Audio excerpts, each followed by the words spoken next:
Hello, my name is Samantha and welcome to my action plan.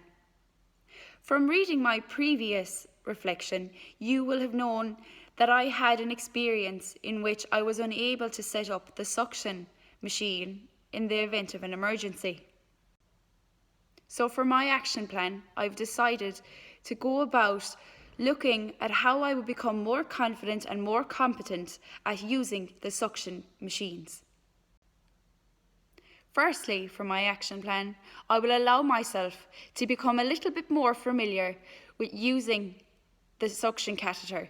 But first, I'm going to show all of the different equipment required for a suction to be used. As you can see, this is the suction port. Unfortunately, the power has been turned off, so I cannot turn it on for you. But to turn it on, you turn this nozzle. In order to gauge how much pressure you're using, you turn this side nozzle until the gauge is perfectly turned. You can read how much pressure you're using from this table here. This is the suction container. It is usually mounted on the wall, and the tubes are connected to the container to gather the secretion. Inside the suction container is this plastic material, which is a little bag which holds all the secretions. It fits perfectly into the suction container and closes down by pressing heavily on the top lid. We then have the connection tube. This tube connects to the container and to the anchor.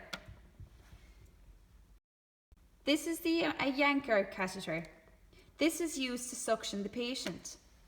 The narrow end is used to suction the patient, and the bigger end is connected to the connection tube as done so. Each patient should have their own connective tube and Yanker suction. My next step is to put my suction apparatus together. By doing this, I will know where everything goes and become more familiar.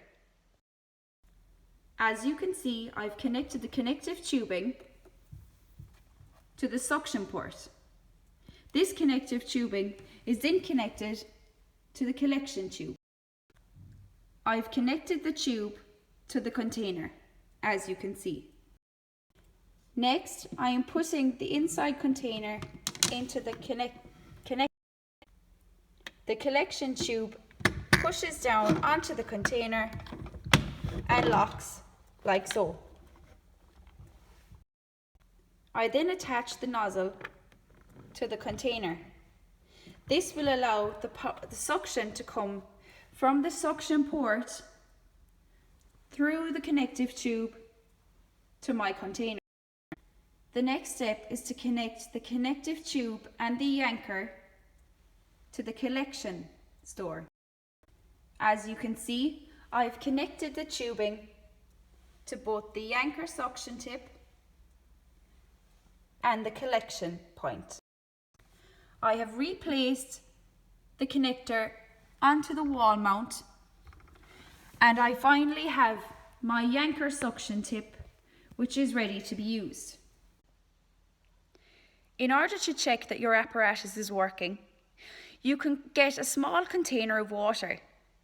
Place your Yanker suction tip into the water, turn on your suction and allow it to draw up some water into the container. In that way, you know that there is suction power coming to the Yanker tip and that it will suck up the secretions when you need them to. In order for myself to become more competent at this skill, I've set myself a task. I will ensure that every morning before my shift begins, that I will go around to each suction port and ensure that all the apparatus is present and in working order. By doing this each day, I will become more familiar with the apparatus and also with its assembly. In this way, in the case of an emergency, there will be no need to go looking for parts for the suction, and it will be ready for use. It also means that I will myself become more familiar and more competent and confident with using the suction, should I need to do so in the future. Thank you for watching my action plan.